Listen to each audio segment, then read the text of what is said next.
Olá, eu sou Janaína Ferreira e vou apresentar para vocês o programa Entre Linhas. E para falar sobre a importância da terapia para uma boa saúde mental, o nosso convidado de hoje é o professor do curso de Psicologia do Unifasb, Igor Madeira.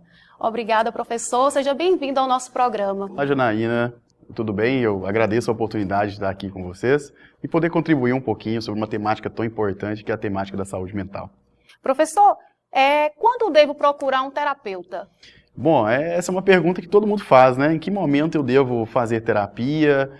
Eu costumo dizer que quando alguma coisa sinaliza pra gente que a gente não está bem, né? Quando as condições emocionais, né? As respostas emocionais ou psicológicas começam a afetar o nosso trabalho, começam a afetar as nossas atividades, começa a afetar a relação que a gente tem com as pessoas, e a gente percebe que o nosso desempenho já não é mais o mesmo, né? E que a gente está sofrendo com aquilo que está acontecendo. Então esse é um momento importante para a gente procurar ajuda profissional. Então geralmente, né, quando você sente um desconforto, né, ver que há a perda de vontade, né, a perda da interação e até mesmo as pessoas reclamarem sobre a forma como você está se comportando, é o momento adequado para procurar ajuda. Professor, qualquer pessoa pode sofrer um transtorno psicológico? Qualquer uma. Né? Quando eu gosto de usar a palavra transtorno, né, comparando a palavra trânsito. Né? O trânsito, quando ele está, por exemplo, é meio-dia, ele está muito cheio, né, se as pessoas não obedecerem à regra do trânsito, o trânsito vai ficar confuso. Né? Então, o transtorno é uma coisa muito comum que acontece hoje nas pessoas, né? Principalmente os transtornos de depressão e os transtornos de ansiedade. Né? Inclusive, a Organização Mundial de Saúde previa, né, que até 2025, 80% da população mundial já teria experimentado ansiedade ou depressão. Isso em decorrência das restrições sociais, da pandemia que a gente vive, isso aumentou significativamente, né? Então todo mundo está sujeito a experienciar transtornos, né? Porque os transtornos eles são originados da relação que a gente constrói com o mundo. Então situações conflitantes, situações estressantes, a ausência de adaptação, como você falou muito bem aqui na abertura, né? A ausência de adaptação e de enfrentamento a essas situações é o que vai provocar o transtorno. Então o que a gente vê muito hoje, né, na situação atual que a gente está vivendo, né, são pessoas que agravaram as crises de ansiedade, agravaram o comportamento depressivo, porque ansiedade e depressão são irmãs praticamente, anda tudo muito junto, e também as condições estressoras. Né? E quando a gente fala de estresse, né, como um transtorno, as pessoas tendem a achar que o estresse é uma coisa ruim, né? Quando na verdade o estresse ele é benéfico. Olha aí, benéfico, né? O estresse é um mecanismo de adaptação que a gente tem a situações que estão novas e situações de mudança.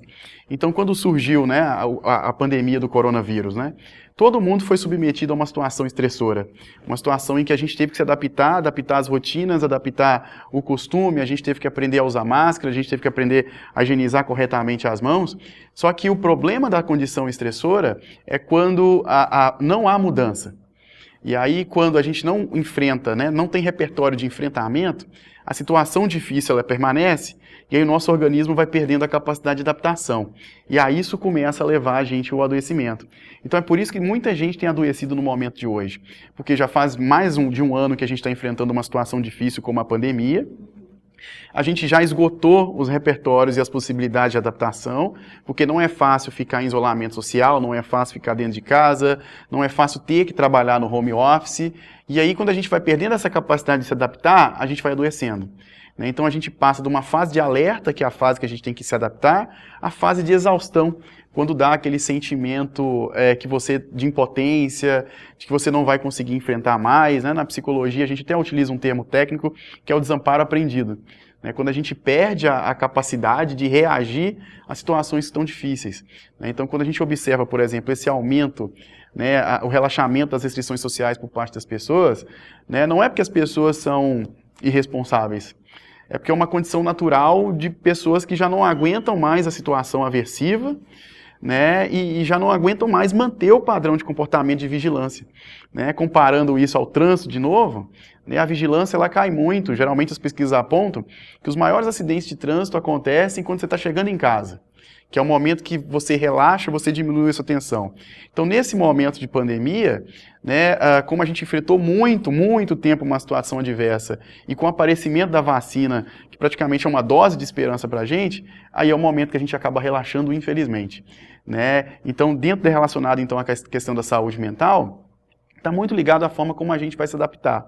Né? Então, a depressão também está ligada à condição de enfrentamento, a ansiedade está ligada aos contextos estressores que provocam ansiedade, e o estresse que está muito ligado a fatores de mudança, que, por sinal, mudanças estão ocorrendo todos os dias na vida que a gente está vivendo agora. Então, o estresse, a depressão, são alguns dos sinais de alerta que eu posso estar percebendo que eu posso estar procurando um terapeuta. Isso, mas é importante a gente frisar, por exemplo, ansiedade, né? Todo mundo tem um pouquinho de ansiedade. Né? Então, se amanhã é seu aniversário, você vai se sentir um pouquinho ansiosa. Né? Se você vai participar de uma entrevista de emprego, você vai se sentir ansioso. Ansiedade é uma reação orgânica do nosso corpo, natural, é um mecanismo, é uma defesa do nosso corpo, a situações que são novas. A grande dificuldade é a manutenção disso a longo prazo e como isso vai afetar a vida do indivíduo. A depressão também da mesma forma. Né? Então, hoje você acordou, você está triste. Sentir tristeza é uma condição normal, todo mundo sente. O problema, né, que aí se torna um transtorno, que a gente chama de transtorno depressivo maior, é quando a condição é mantida há mais de 3 semanas. E uma palavra muito importante que eu falo para quem está nos assistindo agora, é uma palavra que a gente chama de anedonia. O que é anedonia? É a perda de vontade. E aí é a característica do diagnóstico depressivo. Então, se eu tinha vontade de vir para o trabalho, se eu tinha vontade de estudar, né, e essa vontade já não existe mais, eu não consigo encontrar repertório para fazer o que eu fazia muito bem, é um sinal de problema. Né? Então, depressão nunca pode ser confundida com tristeza. Tristeza todo mundo sente. Agora, a continuação e a perda, principalmente da vontade, é o que caracteriza a depressão. Só que, às vezes, a gente acha que a pessoa depressiva é a pessoa que está em casa prostrada. É a pessoa que está na cama, a pessoa que não se alimenta, né, a pessoa que não cuida da própria higiene. E eu costumo dizer que a depressão é uma doença muito enganosa. E aí por isso que a gente diz, né, que a depressão é uma doença silenciosa.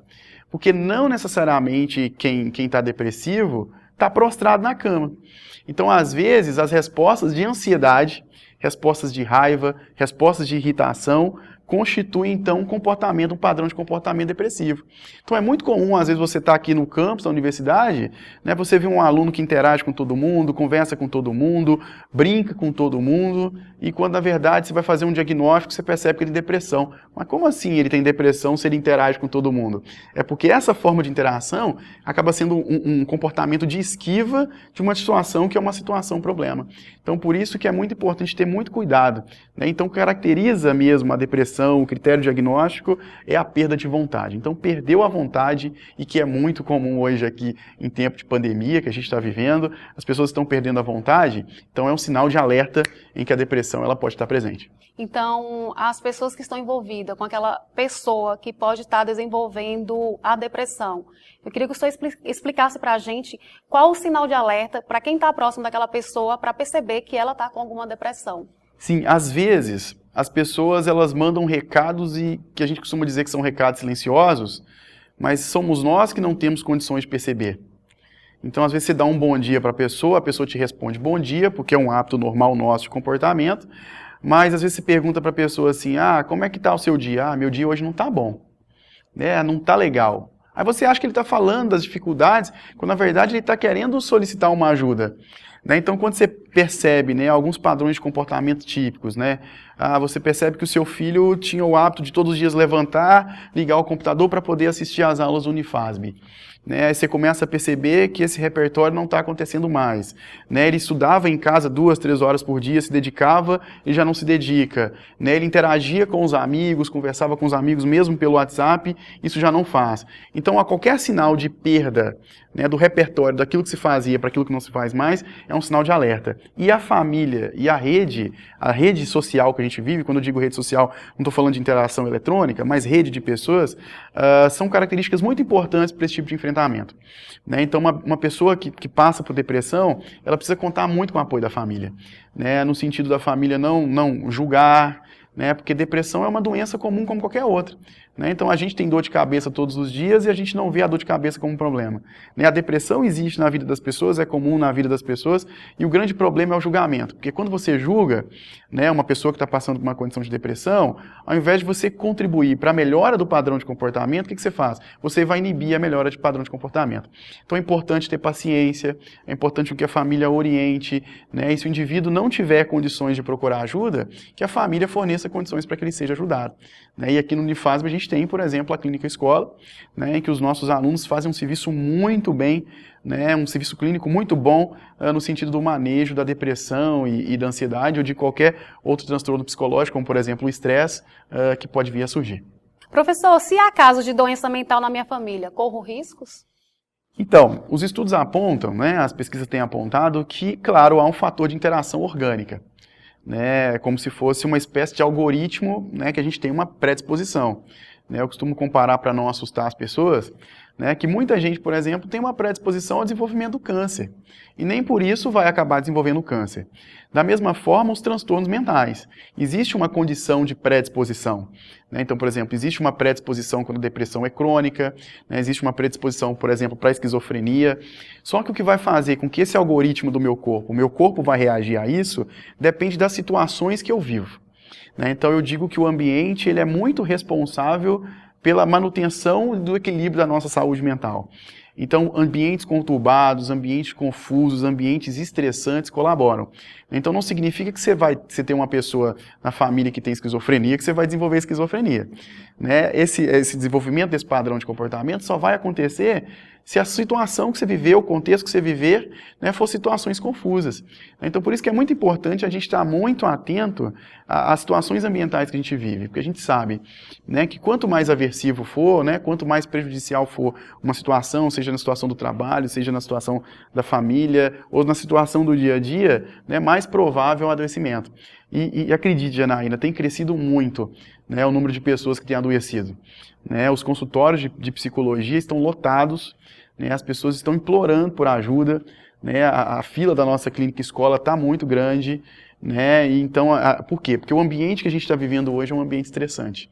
Então, a falta de manejo, um ambiente problemático, né, a pandemia, a incerteza de quando isso vai acabar, se eu vou ser vacinado ou não vou ser vacinado, o risco de sair na rua e poder ser contaminado, não saber quais os efeitos que o vírus pode trazer para o meu organismo, né, se eu vou passar pela pandemia de uma forma tranquila, ou se eu vou precisar ser internado, hospitalizado, até mesmo entubado, está gerando nas pessoas essas sensações de insegurança. E isso tem feito com que a gente tenha adoecido. Então, o cuidado nesse momento é muito importante, né? Tentar evitar situações adversas. Eu lembro que a gente até falou numa live uma vez, né, de que a gente às vezes fica muito ligado na televisão para ter notícias. Claro, ter notícias da pandemia é importante, saber o que está acontecendo no país a gente é bom, mas conviver com isso demais também pode funcionar como um contexto para provocar adoecimento nas pessoas. E qual dica o senhor traz para nós, assim, de como ter um equilíbrio, né, social diante dessa pandemia, né? A primeira delas é procurar terapia. Né? Eu sempre gosto de falar que se todo mundo fizesse terapia, o mundo seria um mundo muito melhor. Né? Se a gente tivesse um psicólogo, né, para auxiliar a gente, para tratar os problemas da gente, da mesma forma como a gente tem um personal trainer para fazer academia, para poder malhar, o mundo seria melhor. E a segunda dica é que, né, terapia é só com psicólogo ou com psiquiatra. Né? A gente vive muito a ideia de não valorizar o comportamento e os sentimentos da gente. Né? Quando a gente está doente, a gente está com uma dor de cabeça, a gente está com febre, a gente corre imediatamente lá no laboratório para fazer um exame para saber se a gente está com Covid. Né? Qualquer sinal, por exemplo, de falta de ar, a gente vai ao hospital para tentar procurar tratamento. Agora, quando a gente fala de saúde mental e saúde psicológica, infelizmente as pessoas negligenciam. Ou quando não negligenciam, acabam procurando caminhos alternativos. Eu vou recorrer ao amigo, eu vou recorrer ao líder religioso, né, eu vou recorrer a terapeutas que não são capacitados, que não são formados para isso. E aí talvez a gente ache que isso pode ser um ganho, quando na verdade isso pode ser um prejuízo. Então várias pessoas que nos procuram no consultório vêm desses modelos alternativos e o que parece ser uma solução acaba virando um problema. Então eu costumo dizer que terapia é ou com psiquiatra ou com psicólogo. Né? Por quê? Porque são profissionais que são profissões regulamentadas, né? As técnicas que a gente utiliza são técnicas respaldadas de uma forma científica, né? E você tem como se resguardar, porque você está sendo atendido por um profissional e você tem a garantia desse serviço. Né? Então, para as pessoas que estão em casa, procurar meios alternativos para tentar aliviar a saúde mental não é uma boa ideia. A segunda condição é tentar criar situações de variação. Né? A gente está dentro de casa, a gente está preso dentro de casa, isso gera ansiedade, isso gera desconforto, então a gente precisa variar. Né? Então é aquele guarda-roupa que você não arruma já há muito tempo, separa um dia para arrumar ele. Nem aquele livro lá que está pegando poeira lá na sua estante, separa um momento para fazer uma leitura, separa um momento para fazer live com seus amigos, com a sua família. Crie condições de interação, né? Crie variações no seu ambiente, que isso vai contribuir muito, né? Não ter o contato físico com as pessoas nesse momento não significa perder o contato social. Então a gente tem um telefone na palma da mão, a gente tem todo mundo hoje na palma da mão para poder conversar. Então uma das grandes questões é, né, fazer as mudanças de ambiente mesmo, né, e aprender a conhecer o limite do seu próprio corpo, né, o seu limite psicológico. Então não se sinta culpado, por exemplo, se hoje você acordar e falar assim, nossa, hoje eu não estou bem para poder trabalhar, né, hoje eu não estou legal. Né, a gente se culpa muito, e na pandemia é muito comum a gente estar enfrentando isso. Ontem eu estava vendo uma matéria, né, em que o psicólogo dizia, olha, a gente precisa se permitir sofrer um pouquinho. Né? Então, às vezes, a gente acorda, tem dia que a gente acorda, a gente está indisposto, porque a pandemia causa isso na gente. Então, isso é normal, né? Se permita passar por isso. Agora, o que não se pode ser permitido é a manutenção disso. Então, hoje eu não estou bem, mas amanhã eu vou trabalhar normalmente. Beleza. Agora, se você percebe que isso está acontecendo todos os dias, é perigoso. Então, valorize as relações sociais, né? Valorize as amizades que você tem, as pessoas que estão próximas, né? Porque os estudos apontam que quanto mais próximo socialmente a gente está, né, melhor a situação de enfrentamento. E, numa condição, né, procure uma ajuda terapêutica. Né, aqui no Unifasb, falando de novo, né, aqui no Unifasb a gente tem a Clínica Escola de Psicologia, né, e que o atendimento é excelente, né, para aquelas pessoas que não podem pagar. Né, já para as pessoas que optarem por um serviço privativo, hoje a gente tem as terapias presenciais e também a gente tem as terapias online. Então você pode fazer terapia sem sair de casa. Claro que o terapeuta que optar por isso, ele vai te dar toda a recomendação para você fazer a terapia via telefone. Então eu acho que hoje a gente não tem mais desculpa para cuidar da saúde mental da gente. Né, e saúde mental é qualidade de vida. Né? E se você não está bem emocionalmente, não está bem psicologicamente, eu acho que isso vai interferindo ao longo de todo o processo na sua vida. Atrapalha o seu trabalho, atrapalha o seu casamento, atrapalha a relação com seus filhos, né? Atrapalha a relação com seus amigos, e aí vai criando uma bola de neve. E quando a gente percebe, o problema já está muito maior do que a gente tinha. Né? Então não negligencie, quanto mais cedo melhor. Mas acho que eu não tenho problema, acho que eu sou bom. Vai ao terapeuta que você vai acabar descobrindo sempre algum. Né? Então, essas são as minhas recomendações, né, para que as pessoas tenham uma vida mais sadia e tenham uma vida melhor. Então, a qualquer momento, qualquer pessoa pode procurar um terapeuta, nem que seja para uma conversa, para poder entender um pouco sobre a vida dela, né? Qualquer momento, porque às vezes a gente acha que está tudo muito bem e que às vezes a gente tem condições de enfrentar as dificuldades do mundo, quando na verdade a gente não tem. Olha a pandemia para você ver. Né, a gente achava que né, quando surgiu o coronavírus, todo mundo vai enfrentar isso de uma forma melhor. E hoje olha a dificuldade que todo mundo enfrenta. Né, por quê? Porque a gente não tinha repertório para lidar com situação adversa. Então, se todo mundo já estivesse fazendo terapia, provavelmente a gente teria um número de diminuição de casos de ansiedade, a gente teria diminuição no caso de depressão, só um adendo, o suicídio tem crescido bastante nesse momento, né, então a gente precisa ficar em alerta, por quê? A ausência de repertório. Então a gente precisa, e aqui no Brasil a gente tem muita ideia, né, de esperar a situação problema para tomar uma atitude. Com a saúde mental da gente também. A gente espera, né, o problema surgir para a gente procurar ajuda. Né, eu espero o meu filho entrar nas drogas para poder procurar ajuda, ao invés de trabalhar condições alternativas e preventivas para que ele não use droga. Né, então, psicologicamente, da mesma forma. A saúde mental não é um cuidado só quando o problema acontece. Saúde mental também é uma condição preventiva. Né? Então, fazer terapia no sentido de prevenir problemas e prevenir o adoecimento é muito importante.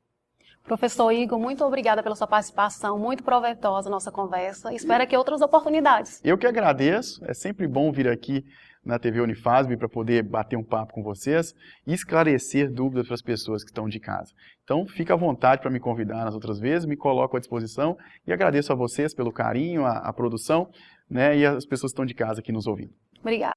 E o programa de hoje termina aqui. E para saber mais sobre informações sobre o Unifasb, acompanhe nossas redes sociais. Tchau e até o próximo programa.